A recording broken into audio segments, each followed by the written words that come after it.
अध्यात्म विज्ञान कोई धर्म या संप्रदाय नहीं है, ये स्पिरिचुअल साइंस है जो कुदरत के कानून पर आधारित है। ये विज्ञान पूरे ब्रह्मांड के सभी रहस्यों को उजागर करता है और जीवन के सभी पहलुओं को समझने के लिए एक नई दृष्टि देता है।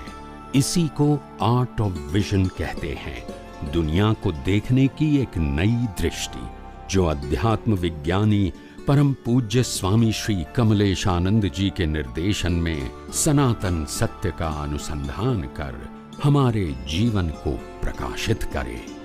जय सच्चिदानंद।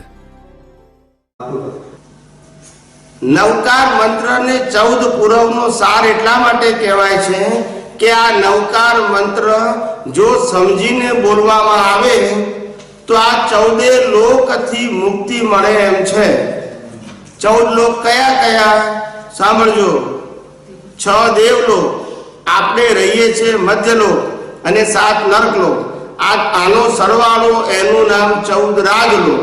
એનાથી જે છૂટ્યો એને 14 રાજલોકની મુક્તિ કહી। સમજ્યા છે? એટલે આ નવકાર મંત્રનો સાર કયો? શું કીધો? સમરો મંત્ર ભલો નવકાર એ છે 14 પુરવનો એના મહિમાનો નહીં પાર, એનો અર્થ અનંત અપાર। સમજી ગયા? એટલે આવો એનો સાર છે। એ સાર છે એ નવકાર મંત્રના જે નમસ્કાર પદ છે એના આધારે છે।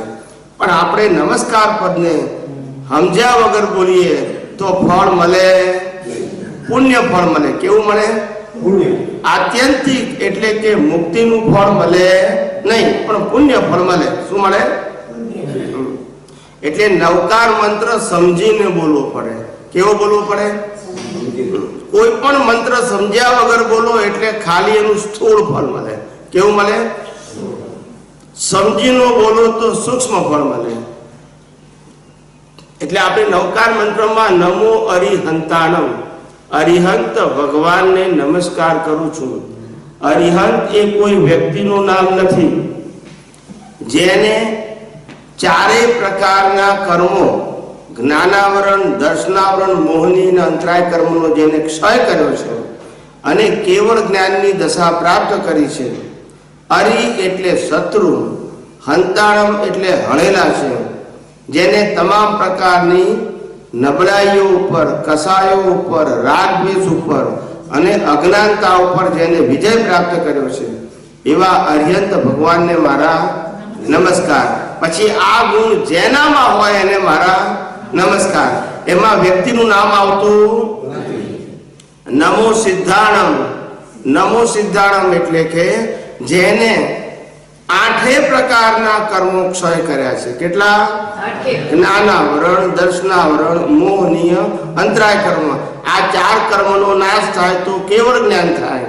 અને નામ કર્મ, ગોત્ર કર્મ, વેદનીય કર્મ, આયુષ્ય કર્મ, આ 4નો નાશ થાય। 4 વત્તા 4 તો નિર્વાણ એટલે કે મોક્ષ થાય।